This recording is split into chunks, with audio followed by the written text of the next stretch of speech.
see you at the top. That's where I go. Hate me now, love me. Kirby here with another episode of the See You at the Top podcast. And today I have the pleasure of interviewing Michael Johnson, AKA the Mojo Master, all the way from Australia. And Michael is a personal development expert that has an incredible business in Australia. And he's all about helping people thrive in their day-to-day life and become the best version of themselves. Thank you so much for joining us today. My pleasure. Thank you for having me. Appreciate it. Awesome, man. So me and the Mojo Master, I love your name, by the way. But me and him originally met here in Houston, Texas, at a seminar that Dr. D Martini was hosting, and we hit it off immediately. We both have similar values, and we've stayed in touch ever since. And I love everything that you're doing. Your content is amazing. Your message is amazing. I'd like to just start out with just talking a little bit about your background and, where you came from and where you are right now. Thank you. Yeah, I get asked this all the time about my story, but I try not to make it too long. But really, my mum was 17 when she had me. My dad was 19. Mum was in a Catholic family. Dad was, his family's pretty Aussie atheist. We call them bogans here in Australia, which are, I guess a bit like rednecks. So there was this bit of a clash, I guess, in the family dynamic. But growing up, both my parents worked really hard. We didn't have a lot of money. Dad used to work 2 jobs. Mum was at home with the family. I had a sister about 18 months after I was born. And they just grinded. They worked really, really hard. But when I started going to school, I started realizing that I didn't really fit in with other kids. And I know that there are lots of people who are probably listening who feel the same way. But I just didn't really fit in. I tried to do my best at school. I just didn't really do that well. Probably around the age of grade 7 at school over here. I'm not sure if you have grades in numbers as well over there. Yeah, but, same thing. Is it? In grade 7 at school, I was put into these special classes, which I realized were kids that weren't that intelligent. So I don't think the word really matched what we were, but we were definitely special in our own way, but not for the school system. So I started realizing that I wasn't that smart. Now, my mum always put a lot of pressure on me because her brothers and sisters all went to college or university, and she was the one who couldn't because she had kids. So mum always said, you've got to go to school to get a good education so that then you can get a good job. And when you get a good job, that's when, you become successful in life. You get to buy a house, get married, have kids, and do all that sort of traditional stuff. But then what happened was I started feeling more and more distant from just people around me because I realized I was never going to do that well at school. There were some classes that I excelled in. One of them was biology. One of them was geography because I could understand how they worked. But put me in a class like mathematics or, chemistry and things like that. And I really struggled with it. Even though I love science, I just didn't really get it.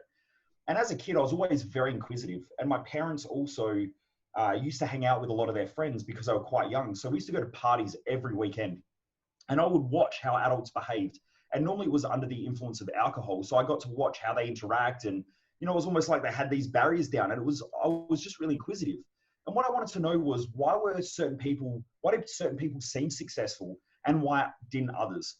Why was it that some people had a magnetic personality, whereas others were almost like that thing that repulses people from them? When they'd rock up at a party, everyone would sort of like pretend they were busy and, scatter.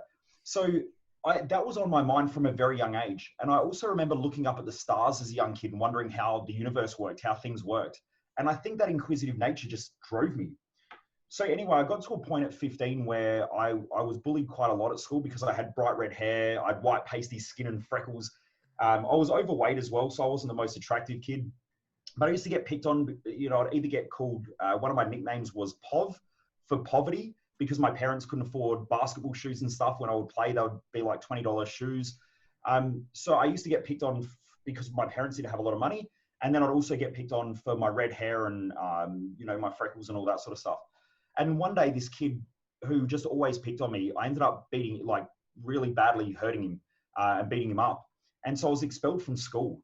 When that happened, I just fell into this massive downward spiral because I felt like I didn't fit into school. I didn't have a lot of friends. And then I was always in trouble at school. And then no matter what I did at home, I was always in trouble as well. because my mum had this consistent pressure on me to achieve. And so, yeah, I considered taking my own life, and I was about to. And it was that night that I remember where I was about to end everything. And I just realized that I couldn't make anybody else happy in life, that I was just going to do me. And that was it. And I didn't really care anymore. I stopped caring just really about everything. And I think that was a massive relief. It was like a pressure valve that got released in my head. So I was going to do that. I started doing that. And about a year and a half into my apprenticeship, I started realizing that the myth that I had been told, or the lie that I'd been told about life, about, going to school, getting a good education so that you could get a good job, was not true all the time. That there were definitely massive holes in that theory. And I watched these guys fly up to the mines. These guys are flying in, flying out. They might be making 150 to 200,000, maybe even $250,000 a year. They had cars, they had jet skis, they had boats, they had houses, they had wives, they had kids. Yet they'd come into work and every day they were miserable. And I started looking and observing that. I'm a very observant person with human behavior. And I started questioning why. Once you get money, we're supposed to be happy, right? We're supposed to have all these things, and these things make us happy. Right. Well, I started seeing the opposite, and I started questioning it. And it got to the point where I just realized that this wasn't the place I wanted to be. And the only place that ever made me feel good around that time was either with my friends or at the gym. And I would just leave work, and almost all day I'd be thinking about training and exercising, going to the gym. And when I'd get there, everyone would be, talking about lifting weights and helping each other. And I thought, this is a really cool place to be, almost the opposite of work. And so I thought, you know what, I'm going to go back and I'm going to study after hours. But then all my fears kicked in, my major fears, which were, I've been put in special classes. I'm the dumb kid. I'm going to go back and study as an adult. What if I fail everything? And I think that's a common thing that happens when people step outside their comfort zone and push their own limitations, is they have that huge fear of what if I don't succeed? And it's scary. But I ended up going back and studying, was a straight A student. And I ended up going on, the day I got signed off my apprenticeship was the day I quit. I walked away from it, told my mum burst into tears. What are you going to do with your life? You've got everything set. If you work for the next 10 years, you'll have all this money, you'll be set for life. And I just looked her straight in the eyes and said, Mum, in 10 years, I'll be dead. That's it. I won't be here anymore. I hate this life. It's not the life I want. And so I walked away, and, within that time period, I ended up running a major gym, setting up a franchise system for another person, which I ran. And I started teaching and educating people about how to be a trainer. And back in the old days, personal trainers in Australia used to be just these big jugheads or meatheads that would just lift heavy weights, and they would train everybody the same. Whereas I started seeing back, it was about 15 years ago, that there's this holistic model where I can work with doctors and physios and chiropractors and learn from them and integrate all this knowledge. And so I started doing all that and going out and training other people. And that's where I learned my love of teaching and training and learning and education. And all I wanted to do was to help people. And so to cut a long story short, I ended up working in a medical center for 3 years. And I ran a rehabilitation, like a physical rehabilitation center, and worked with professional athletes and so on. And I just started realizing that, even though I'd studied a lot of nutrition, kinesiology, I worked with a lot of other health professionals and I was learning off them. I was very open-minded and I just wanted to help people. I realized that the biggest gap that people had was in their own psychology, that most people knew what to do, they just weren't doing it. And it was an eye-opener for me. And so for the last, probably 10 years, 8 years, 9 years, what I'm really driven to is help people succeed and achieve. I really believe that if you've got a big enough reason and something that you're driven by, you'll find a way. I feel like what I've seen through working with tens of thousands of other people, from multi-billionaires right through to people who struggle with their daily lives, what I find is if you've got a big enough reason, the problems that we tackle today don't seem to consume us so much. But when we really don't have anything and we're really lost and we don't know what we're here to do, it's so easy to get consumed by what we don't have and our stresses and our frustrations and all of those things. And it just becomes a trap. That's an amazing story, man. And I definitely can relate to that so much, because I was that kid that actually excelled in biology and in these fewer things that, surrounds a similarity to ours is definitely going to be health. And the school system just doesn't quite set kids up to excel. And then, and I definitely, there's this incredible gym here in Houston, Texas called the Memorial Hermann Sports Park. And by the time we release this interview, there will actually be some KirBeBetter workout programs. And what the gym does is they have a football field, but the most creative thing about this gym is it has an entire physical therapy center, a strength and conditioning coach, and let's say if you have a surgery, you get a surgery, you meet with the orthopedic surgeon upstairs, all in this one facility, and then after you have the surgery, you get the imaging in the same place. They then take you downstairs to do physical therapy with a very talented physical therapist. And then after that, they have the strength and conditioning coach. So it's a one-stop shop for health. And to me, I think that's the future of kind of health and medicine. I agree.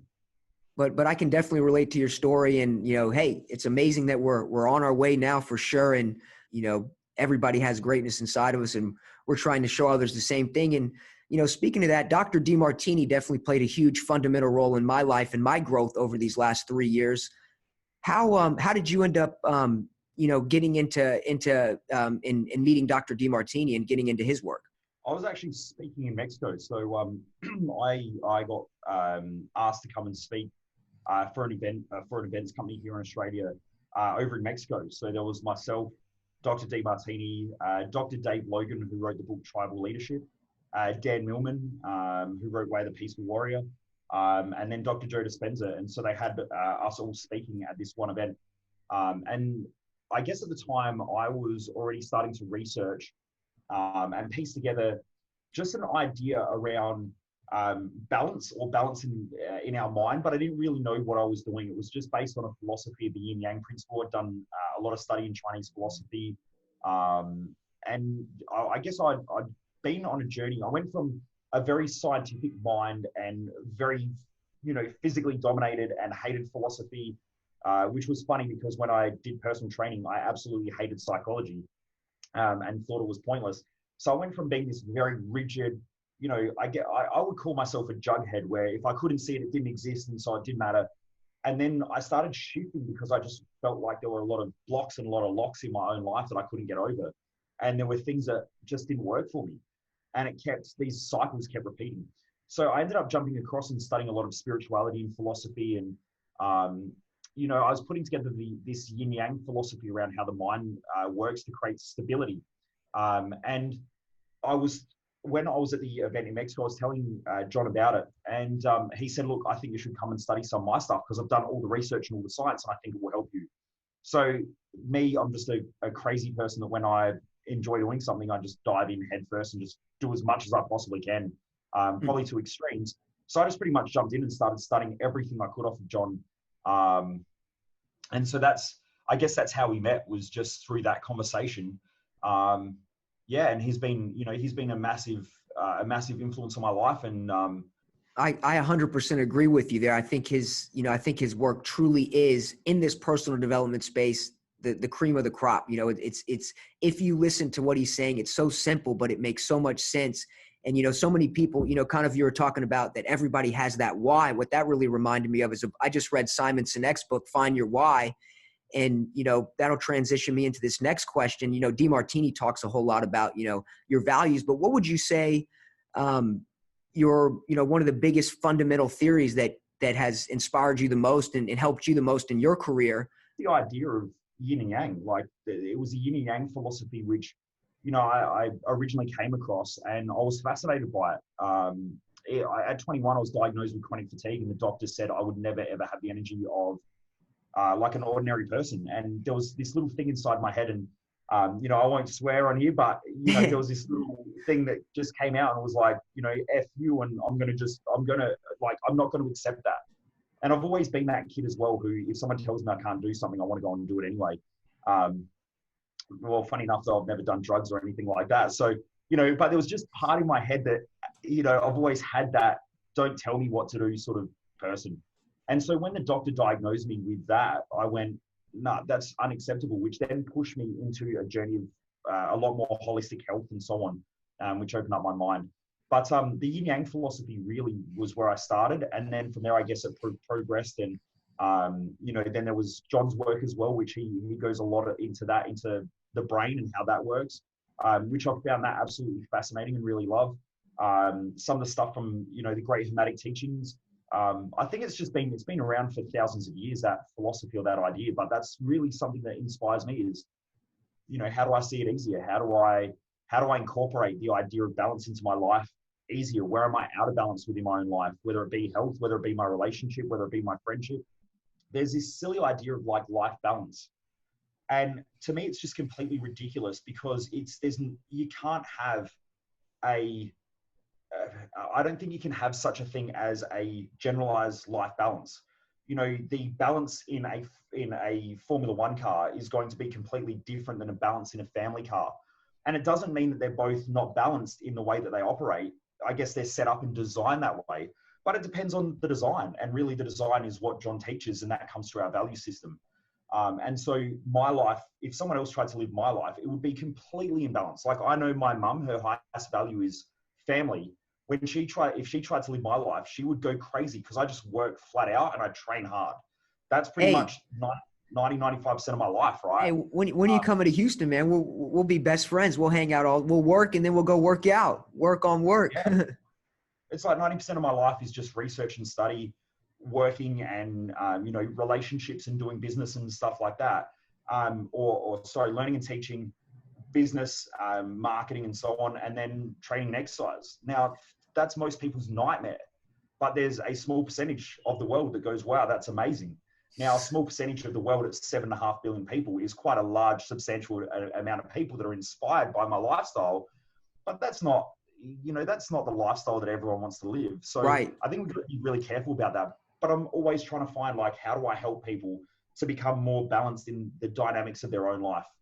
Definitely. So, those are great points. And, I guess, your day is pretty similar to my day then. I work on my mission and I work out and I eat, sleep, and repeat and hit these morning and nightly routines. But it's been a topic of discussion at our office lately. We were actually just watching, me and all my other colleagues were watching one of D Martini's online learning programs, just, values, and the root of his whole work is definitely based off values, and I'm integrating in everything I do. It sounds like you're doing the same as well. But we've definitely been, kind of arguing about what is that work-life balance. And to me, I know what balance is to me, but what would you say your definition of kind of balance is, and being the most balanced individual you can? And I think I'm the same as everybody. I'm on a journey of self-discovery. I think that there's this delusion, this fantasy that the more out of balance your life is and the more you're living outside of your values, the more that you convince yourself that there's this perfect world that if you can just figure out what it is, then life will be easy and things will flow and you won't have all these stress and problems. And I just want to, for your listeners, I just want to crack that delusion straight away, because that's a sure sign that you're completely lost. And we get a lot of people who come to my seminars, that come to my events, and they say, Michael, if I can just figure all this out, then, life will be easy. And the truth is that that's not the purpose of life. The purpose of life is it's this dynamic process. And the process is about learning more about ourselves each and every day. And if we ever figure out everything about ourselves, then there's no other reason to be here. I love studying evolution or evolutionary theory, whether it's correct or not. I don't know. It's just a theory that I really enjoy, depending on your belief and so on. But what I know, or what I understand, is that information there seems to be an evolution of information. And when we learn something, there's something else that we don't know. And I think every person can relate to that. So in our own lives, it's this consistent progression of like, what do I need to learn about myself in order to just step to that next level? And it's this consistent progression. So for anyone who is listening, if you look back at your life and just stop and reflect, and you look back on all your achievements and all your successes, even from the achievements of like, I was going to eat chocolate last night and I didn't, that's an achievement. Most people are always waiting for that big achievement or to get everything figured out. And it never happens. That's why a lot of people are miserable. So when we're looking at this dynamic life, I'm still trying to figure out who I am as well, just like every other person on the planet that I've met. And as I said, I've worked with tens of thousands of people, from professional athletes to world champions, to billionaires, to people who are struggling. And every person is trying to figure out that next little bit, that next little piece of information that's going to help them be a little bit better. So in the progression of my own life, and the reason why I mention that is because I'm still trying to figure out that as well. And I am probably clearer than 99% of people, but it's just still, I'm on a journey. So for me personally, what I look for is, where do I feel like I'm starting to feel constricted or blocked? I call it my bottlenecks. And it's the same as business, right? Is that there's always a bottleneck, and you open up one bottleneck and all of a sudden, and the next bottleneck gets created. And it's a matter of moving that bottleneck and just consistently moving it. And we do the same thing in our own lives. That's how I see it. I was sitting down with my wife and I said to my wife, look, what in the business do you think that I'm productive being the person who like is always working? Or do you think I'm more productive when I just come in and focus on one problem, solve that one problem, and then leave everyone alone for a couple of days? And whether I go on train or drink coffee and hang out with people and, just connect with people. And she said, look, I see you as being so her exact example was, if you can come in and spend an hour with the team and it's worth $20,000, but for the team members to produce $20,000 worth of production might take them a couple of weeks or even a month. And so she said, I don't think you need to be involved all the time, because when you do, you're too intense and the team freaks everyone out because your energy is just so crazy. She said, you're better off connecting with people, hanging out, and then coming in and solving problems, delegating it to the management team, and then just leaving them, and you go off and do your own thing. And I was like, that's my perfect life. That's exactly how I love to live. But she helped me put another piece of the jigsaw puzzle together, which was right in front of my face, which I hadn't clicked to yet, about the way that I operate. So the point that I'm trying to make with that is that for any of the listeners, anyone who's listening, when you feel like things are bottlenecking, it's about just asking the right questions. You need to observe your own life, but ask those around you, because you'll feel like you're in flow and you feel like things are easy. But we're taught from a young age that we've got to work hard, and this idea of hard, things should be hard. So when things tend to work really, really well, we go, hang on, it's supposed to be hard. So I've got to do all these other things outside of my values in order to make life feel hard, because that's the only way I feel like I'm producing something. And it's not true. When we live in our values, it's very, very easy, and it feels like it's in flow and it feels natural. And other people will say, how do you do it? So with my team, I know that I can say to them, this week we had a bottleneck. And I said, why don't you just call this person and ask them what they're doing? The team go, oh yeah. Now to me, that's an obvious solution, but to them, it's not, because that's how I think and it's not how they think. But I don't appreciate that that's my skill set, is just going, who do I know? And I'm a connector. I love connecting with people. So I always know who can help. So sometimes it's the flows that is our actual values. And that's where we're the most productive. That's where we're the most profitable. If we're, in business, that's where the most valuable in society. There's all these great things that come with just being in that flow state, but we tend to overcomplicate things because it's supposed to be hard and it's supposed to feel like hard work. And entrepreneurs are famous for this, because we will work extremely hard doing the most non-productive stuff in order to feel like we're achieving, when sometimes we're just that batter that walks in, has one swing and knocks it out of the ballpark, and that's it. That's our job done. We don't have to do too much else. The Mojo Master dropping gems on the podcast. Man, no, you actually just really inspired me with that little bit right there. Because I'm that guy right now. I'm the guy that feels like I have to be taking that action 24/7, and I'm stressed out. My neck is stiff right now. And really just this last week through one of my mentors, I've actually just kind of learned that, hey, you don't have to do everything. And I'm that person that feels like, I'm working all day. I go to the gym, I come home, and if I don't do these action items, then it's not going to be a fulfilled day. But I am, like you said, I do feel like I'm aligned more than 99% of the people on the planet. I know myself more than 99% of the people, but I'm still learning so much and finding those bottlenecks, like you said. And I just, finally realized that, hey, I really do know when I'm in that flow state, when I'm at the gym, when I'm on my bike on this hour bike ride and it's 40 degrees out and I'm on a business call at the same time getting stuff done, there's nothing better than that to me. There's no stress at all. So I know what it is, but I need to, I want, watch out for that word, I want to rewire my brain to really realize that, hey, you don't have to constantly take action steps. You can be more analytical, and you can definitely be more strategic and delegate better. So I appreciate you inspiring me there. You definitely did. And I know people listening, you're going to inspire them with that, because it's not all about just constantly taking action. Because if I get 10 team members that work at 50% capacity each, they're going to produce, let's just say, if it's 50 units, each one of them produces at 50% capacity, at the end of the day, they're going to have 500 units. At maximum capacity, I can only produce 100%, which is 100 units. So they're going to outwork me 5 times by having 10 staff. one-on-one, I may outperform each and every one of them in just my work ethic and pushing hard. Now, that's not always the case. It all depends on their values. But the point that I'm trying to make is your job then becomes, how do I get them working from 50% capacity to 60% capacity? And some of my day, like yesterday, felt really non-productive, but it was super productive. All I did was I spent the majority of my day thinking. And even in the middle of the day, I just go and have a nap. I chill out, because a lot of it's just thinking. Like, I have to think through things. If I do this and the team operate in this way, how does that affect the business? Now, that doesn't seem like work, but in fact, that will probably burn you out faster because of the amount of glucose that your brain uses having to think through these things. And if you don't think, your team won't think. And when your team don't think, now you've got, those 10 people all running around erratically, and you're going to get 5% out of them instead of 50. So my job now, as I scale, which it sounds like you're going through, where you've got a team of people, your job is to think through everything and to think what can go right, what can go wrong. How do I communicate with them? How do I communicate more effectively? And a lot of our courses are on leadership and communication and things like that these days, because I find that as businesses scale, not only does the entrepreneur or the business owner or the leader or the manager have to change and shift in the way that they do things, they also need to learn how to communicate more effectively, to take these ideas out of their head, to put them down on paper, and make sure that they're so clear that everyone knows exactly what to do. And you've got to build out the picture for them, because if not, the picture's clear in your head. But when you're in a rush, you communicate, and they go, yep.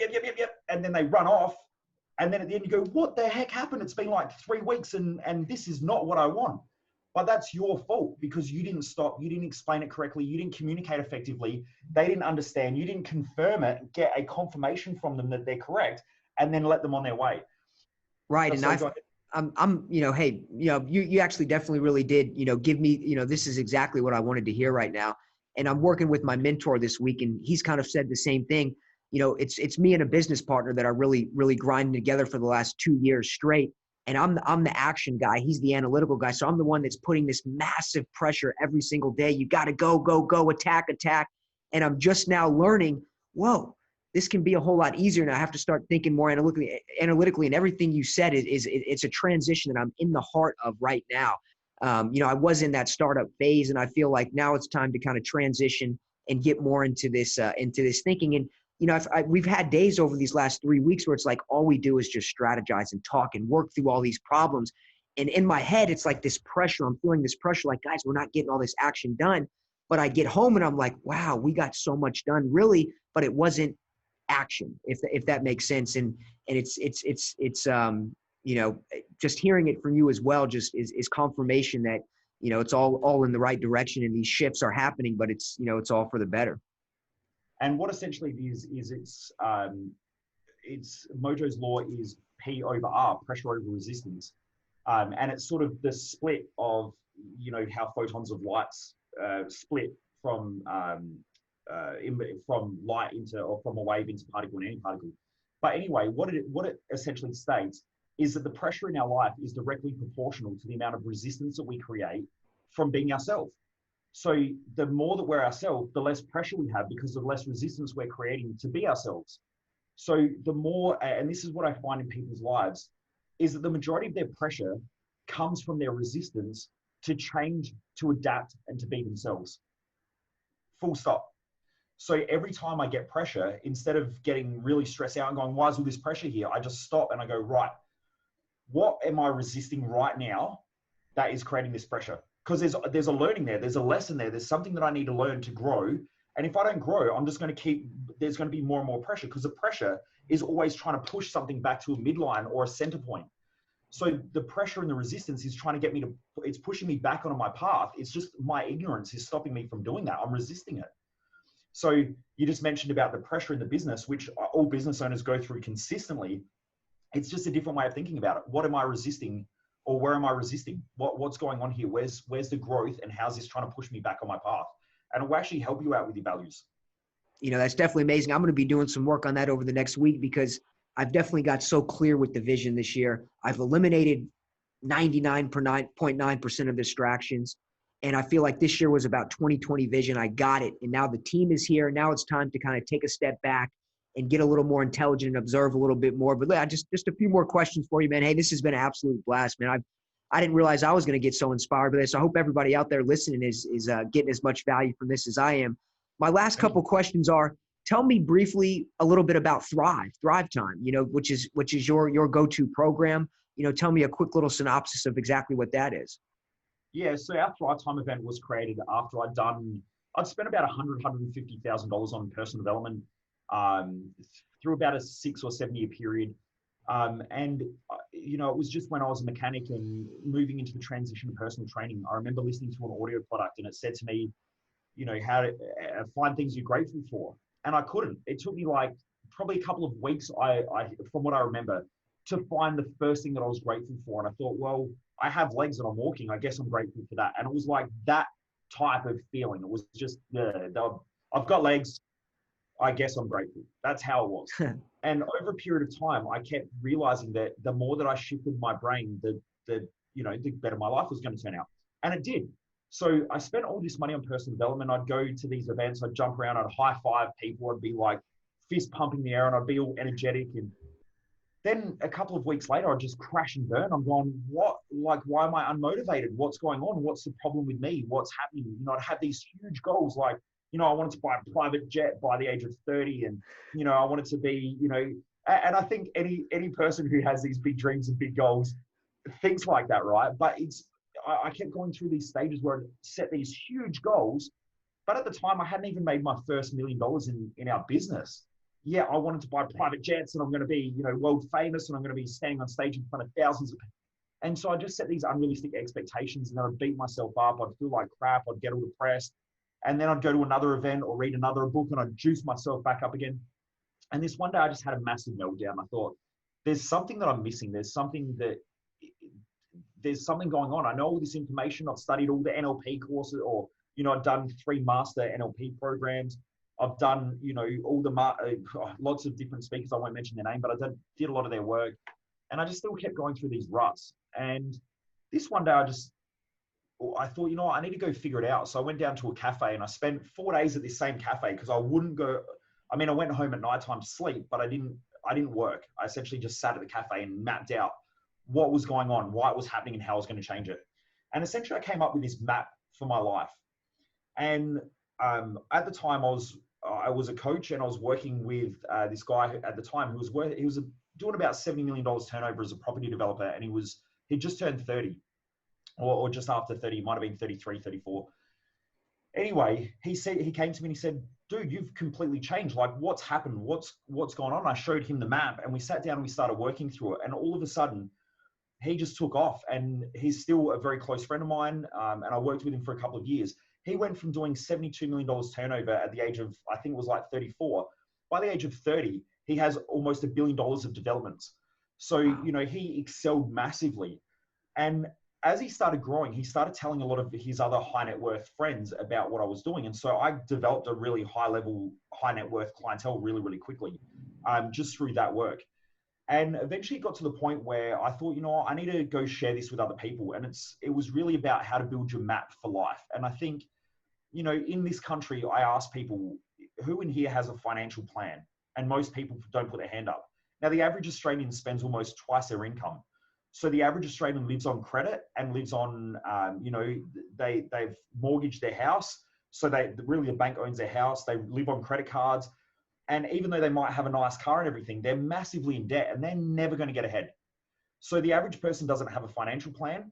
The average person who goes to the gym does not have an exercise program or a nutrition plan, and they've got no idea why they're eating a certain way. Now, even if someone does have a health plan, do they actually have a life plan? How does it fit into what they're trying to achieve in life? And what I found was I would come across these people who are worth hundreds of millions of dollars who are miserable. They're unhealthy. They feel like crap. Their brain's all over the shop, or all over the place. They've just got their 3rd divorce. Their kids hate them and don't even talk to them. And you go, why? What's the purpose of all this money if life is just this big struggle or this sacrifice? And I also worked with Mr. World bodybuilding champion. I worked with a lot of bodybuilders. Now, Mr. World was different. He loved the sport, but the majority of bodybuilders and the majority of people who have amazing bodies and amazing six packs, and I worked with a lot of models, they would have these beautiful bodies, but they hated themselves mentally and emotionally. They would hate themselves. They would criticize themselves all the time. They'd think they're fat and they're ugly. They would spend all their money looking successful. So they're always broken, financially struggling. And then they couldn't have a relationship. Yet on Instagram, they looked like they had this perfect life. So they were always in conflict mentally.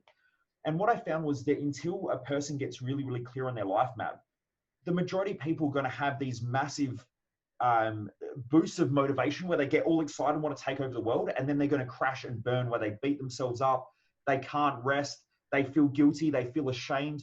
All of those things are going to happen because they don't know how that one area or two areas of life that they're really successful in relate to everything that they're trying to achieve. There's a huge gap. And so that became our Thrive Time event where I just started teaching how to build out your life map. And to me, it's the foundation. I just see that, I would never build a house without laying a decent sized foundation that's appropriate for the ground that I'm that I'm working on. And most people want to build this skyscraper, but at the same time, they've got this foundation that's built for a regular single story house.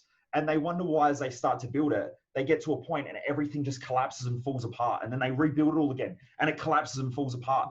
And they feel like they're working so hard to get somewhere, yet they never really get anywhere because it's just this consistent struggle. And every time they sort of feel like they made it, it all falls apart again. And it's just because they don't keep working on those foundations. The bigger you go, the deeper those foundations. And it's the part that no one sees. That's why it's not sexy. People don't want to work on it. They want to get the six-pack abs and they want to have the financial wealth and they want to have the great relationship, but they don't want to do anything that holds everything up and stabilizes everything in their life because, it doesn't look sexy. But the thing is that they're never really going to achieve anything sustainable long-term without having that, without having that in most cases. Some people are lucky and they just sort of figure it out and they go with it, but most people won't ever get there. Definitely. So that's essentially the event. Sounds amazing. And, if anybody's listening out there, sounds like an amazing program. Definitely check it out. One question we like to ask on the podcast is, what it takes to get to the top. And, to us, getting to the top is becoming the best version of yourself day in and day out, constantly discovering who you are and realizing that we truly have no limits. So what would be your one tip for what it takes to get to the top? Well, first of all, I would like to reframe the question. I don't know. I'm trying to figure it out. And all I know is that I'm at the top of the level that I'm at right now, but there's a massive long journey. I think it's like that metaphor, I'm at the peak of the summit, but then, just as I get to the summit, I go, I'm there. And then you look and you realize that there's a higher summit over in the distance and you go, damn, I'm not there yet. And so it's almost like this bittersweet moment where you're in a good place, but at the same time, that there's still a massive journey. So, look, I would say if I had to give that one piece of advice to keep consistently going, is just stay inquisitive and realize that everything that you think you know may or may not be true. You don't know.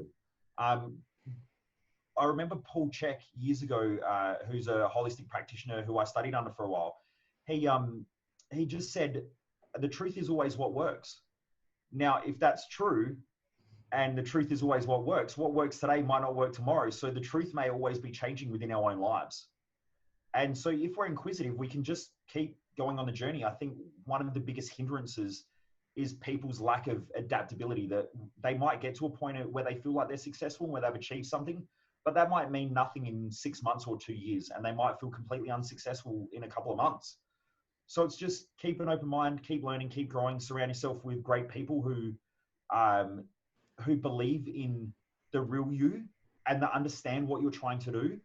I worked with someone only a couple of weeks ago and they'd just broken up in their relationship. And it was after doing our Thrive Time event where they got really clear on what they wanted to do. And they said, how do I deal with this? And I said, you have to understand that the person didn't love you. They loved the idea of you. They loved the idea that they had around who you were, but that's not the real you. People who really love you realize that you're a dynamic figure that's consistently changing and evolving. I haven't spent a lot of time with you, but what I do know about you is you're an energetic dude. You've got a lot of energy and you're very enthusiastic. The majority of the time, I'm assuming you have your, ups and downs like everyone does. And I'm assuming you've got your own self-doubts and fears and worries like every other person on the planet. But at the same time, that's probably who you are as a person. I'm very inquisitive and I love pushing the boundaries. So if my wife loves me, she realized that that's me, not the person that I was 2 years ago. And so she just understands that I'm going to keep pushing boundaries, that I'm crazy. I'm always learning. I'm always growing. I'm changing. And she accepts that. If it's someone who says, well, I like you because you're this person now, that can really jam you into one position. And then as you start to change, you're going to get feedback from the people around you who pull away from you, who friends say, I don't like you. I liked you before. But they don't like you. They like the idea of you at that point in time. So what I would say is just surround yourself with people who understand what you're trying to do and who you really are at your core, which isn't who you are today. Okay. So yeah, that's what I would say. That's awesome. Hey, you answered that great. And, I love that. The bottom line is just keep going, just keep going, keep evolving, keep growing all the way to the top. But hey, where's the top? I don't see it. Yeah. I don't know either. Awesome, man. We'll end it on that. This has been an absolute pleasure, man. I can't wait till you come back to Houston. Let's definitely get together. I'd love to get a workout in with you and, continue to expand our relationship. I feel like I have a lot more to learn from you. And, for the people out there listening, tell them where to find you. And, I know you have some upcoming programs, Odyssey. Why don't you just tell them a little bit about where to find you? Yeah, so the easiest way is you can just go to the Mojo Master. If you just Google the Mojo Master, I should come up. So it's the Mojo Master. Or it's www.themojomaster.com.au. We're just going through a huge transition at the moment, so I'm about to launch something massive in January. If you stay posted, we've also got, if you want to follow me on Facebook as well, it's the Mojo Master Coach on Facebook.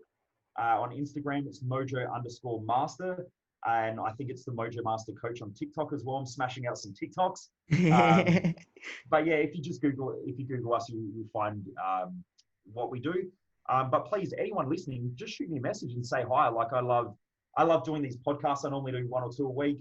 And I just love it when people say, I listen to the podcast and I've got these questions, or, I loved it. Like, I just love connecting with people who I know that I'm impacting, or I've impacted in even just one little way. If I can make one person on this podcast just think a little bit differently, I'd love to hear from you. So please just send me a message and say hi.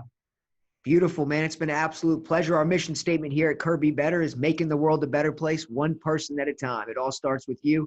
But hey, I end all of these the same way. It's been an absolute pleasure. Thank you, everybody, for listening. See you at the top. See you at the top. That's where I go.